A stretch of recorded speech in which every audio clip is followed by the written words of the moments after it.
ಭೌತಿಕ ಸುಖ ಬೇಡ, ಐಷಾರಾಮಿಯ ಜೀವನವೂ ಕೂಡ ನನಗೆ ಬೇಡ, ಯಾರ ಸಹವಾಸ ನನಗೆ ಬೇಡ, ಈ ಸಂಸಾರದ ಗಲಾಟೆಯೂ ಕೂಡ ನನಗೆ ಬೇಡ ಅಂತ ಹೇಳಿ ಇಲ್ಲೊಬ್ಬ ಸುಂದರಿ ಸನ್ಯಾಸಿಯಾಗಿದ್ದಾಳೆ.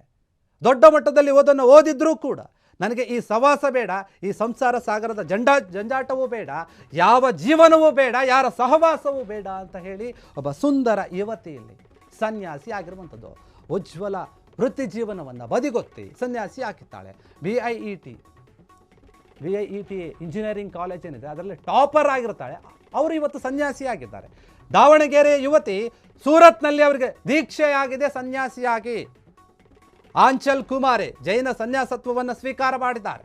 VIET ಕಾಲೇಜಿನಲ್ಲಿ ಸಿವಿಲ್ ಇಂಜಿನಿಯರಿಂಗ್ ವಿದ್ಯಾರ್ಥಿನಿಯಾಗಿದ್ದರು, ಟಾಪರ್ ಕೂಡ ಆಗಿದ್ದರು. ಇವರು ದಾವಣಗೆರೆಯ ಚೌಕಿಪೇಟೆಯ ನಿವಾಸಿ ಕೂಡ ಆಗಿರ್ತಾರೆ. ಅವ್ರ ತಂದೆ ತಾಯಿ ಅಲ್ಲೇ ಕೂಡ ವಾಸವಾಗಿರ್ತಾರೆ. ಜೈನ ಸಮುದಾಯದ ಆಂಚಲ್ ಕುಮಾರಿಯರಿದ್ದಾರೆ. ಅವರು ಇವತ್ತು ಸನ್ಯಾಸಿ ಆಗಿದ್ದಾರೆ. ತುಂಬ ಕಡಿಮೆ ವಯಸ್ಸಿನಲ್ಲಿ 20-25 ವಯಸ್ಸು ಇರ್ಬೋದು. ಮುಖೇಶ್ ಹಾಗೂ ಸುನೀತಾ ಏರಿದ್ದಾರೆ. ಅವರಿಬ್ಬರ ಮಗಳು, 3ನೇ ಪುತ್ರಿ ಇವರು. ಕಾಲೇಜು ದಿನಗಳಿಂದಾನೇ ಅವರಿಗೆ ಆಧ್ಯಾತ್ಮದ ಕಡೆ ತುಂಬ ಅಪಾರವಾದ ಒಲವಿರುತ್ತೆ. ಆಂಚಲ್ಗೆ ಸನ್ಯಾಸಿಗಳ ಜೀವನ ಮತ್ತು ಶೈಲಿ ಬಹಳ ಪ್ರಭಾವವನ್ನು ಕೂಡ ಬೀರುತ್ತೆ. ಜೈನ ಸನ್ಯಾಸಿಗಳ ಮುಖದಲ್ಲಿ ಕಾಣುವಂತಹ ಆ ಒಂದು ನಗು ಆಗಿರ್ಬೋದು, ಶಾಂತತೆ ಆಗಿರ್ಬೋದು, ಅವರು ಅನುಭವಿಸುವಂತಹ ಆಂತರಿಕ ಶಾಂತಿ ಏನಿದೆ ಅದೆಲ್ಲವೂ ಕೂಡ ಇವರು ಸನ್ಯಾಸಿ ಆಗೋಕ್ಕೆ ಮುಖ್ಯ ಕಾರಣ ಆಗಿದೆ. ಸಂಸಾರದ ಲೌಕಿಕ ಸುಖಕ್ಕಿಂತ ಸನ್ಯಾಸತ್ವದಲ್ಲಿ ಸಿಗುವಂತಹ ಸುಖ, ನೆಮ್ಮದಿ, ಶಾಂತಿ ಎಲ್ಲವೂ ಕೂಡ ಮುಖ್ಯ ಅಂತ ಅರ್ಥಕೊಂಡ್ರು.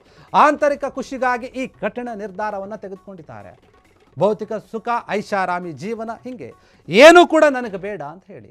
ನೋಡಿ, ಯುವ ಜನತೆಯಲ್ಲಿ ಈಗಿನ ಮನಸ್ಥಿತಿ ಯಾವ ರೀತಿಯಾಗಿದೆ ಅಂತಂದರೆ, ನಾವು ನೋಡಿದ್ವಿ ಈ ಹಿಂದೆ ಏನಾಯಿತು, ಮದುವೆ ಆಗಿಲ್ಲ ಅಂತ ಹೇಳಿ ಜೀವವನ್ನು ಕಳ್ಕೊಂಡ್ರು. ಇನ್ನು ಮದುವೆ ಆದಮೇಲೆ ವರದಕ್ಷಿಣೆ ಅದು ಇದು ಸಂಸಾರದ ಗಲಾಟೆ ಅಂತ ಹೋಗ್ತಾರೆ. ಬೇರೆ ಬೇರೆ ಡಿವೋರ್ಸ್ಗಳಾಗುತ್ತೆ. ಗಂಡನ ಹೆಂಡತಿ ಕೊಲೆ ಮಾಡ್ತಾಳೆ, ಹೆಂಡತಿನ ಗಂಡ ಕೊಲೆ ಮಾಡ್ತಾನೆ.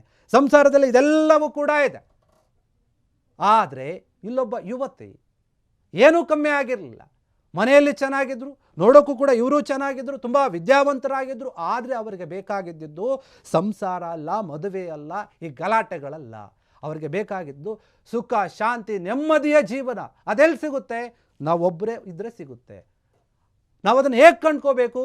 ನಮ್ಮೊಳಗೆ ನಾವು ನಮ್ಮನ್ನು ಹುಡುಕಿದಾಗ ಮಾತ್ರ ನಾವು ಶಾಂತಿಯನ್ನು, ನೆಮ್ಮದಿಯನ್ನು ಕಂಡುಕೊಳ್ಳೋಕ್ಕೆ ಸಾಧ್ಯ ಅಂತೇಳಿ ಅರ್ಥಕೊಂಡ್ರು. ಅದು ಯಾರ ಮೂಲಕ? ಜೈನ ಸನ್ಯಾಸಿಗಳ ಮೂಲಕ. ಅವರ ಮುಖದಲ್ಲಿ ಯಾವಾಗಲೂ ನೀವು ನೋಡಿ ತುಂಬ ಶಾಂತ ಸ್ವಭಾವದಿಂದ ವರ್ತಿಸ್ತಾ ಇರ್ತಾರೆ ಜೈನ ಸನ್ಯಾಸಿಗಳು.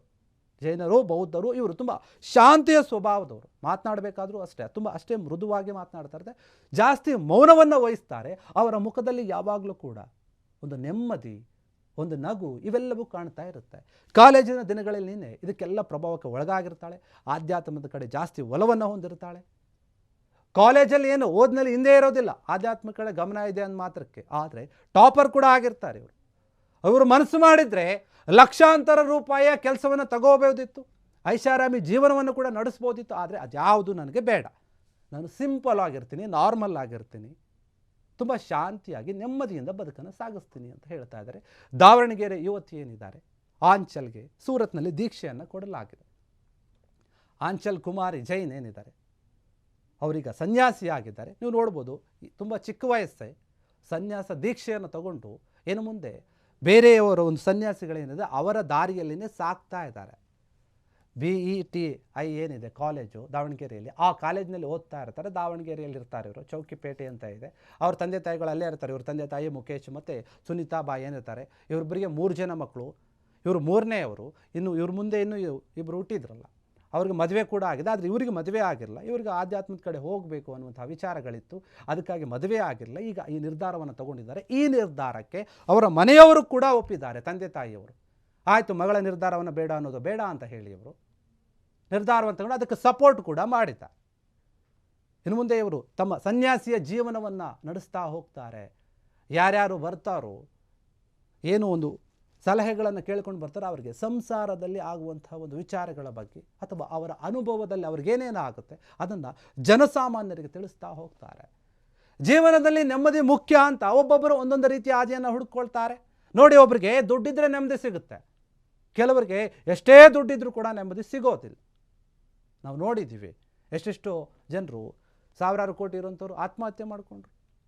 ಎಲ್ಲ ಚೆನ್ನಾಗಿರೋರು ಕೂಡ ಗಲಾಟೆ ಮಾಡ್ಕೊಳ್ತಾ ಇದ್ದಾರೆ, ಹೆಂಡತಿ ಮಕ್ಕಳು ಇದ್ದವರು ಕೂಡ ಗಲಾಟೆ ಮಾಡ್ಕೊಳ್ತಾ ಇದ್ದಾರೆ. ಇವೆಲ್ಲವನ್ನು ನೋಡಿನೇ ಈ ಒಂದು ಯುವತಿ ನಿರ್ಧಾರವನ್ನು ತೆಗೆದುಕೊಂಡಂತೆ ಕಾಣ್ತಾ ಇದೆ. ದಾವಣಗೆರೆಯಲ್ಲಿ ಓದಿದ್ಲು, ಸೂರತ್ನಲ್ಲಿ ಈಗ ದೀಕ್ಷೆಯನ್ನು ತಗೊಂಡಿದ್ದಾರೆ. ಇನ್ನು ಮುಂದೆ ಇವರು ಸನ್ಯಾಸಿಯ ಜೀವನವನ್ನು ನಡೆಸ್ತಾರೆ. ಕ್ಷಣ ಕ್ಷಣದ ಸುದ್ದಿಗಳಿಗಾಗಿ ಫ್ರೀಡಂ ಟಿವಿ ಸಬ್ಸ್ಕ್ರೈಬ್ ಮಾಡಿ, ಲೈಕ್ ಮಾಡಿ ಹಾಗೂ ಫಾಲೋ ಮಾಡಿ. ಹೊಸ ಸುದ್ದಿಗಳ ನೋಟಿಫಿಕೇಶನ್ಗಾಗಿ ಬೆಲ್ ಐಕಾನ್ ಮೇಲೆ ಕ್ಲಿಕ್ ಮಾಡಿ.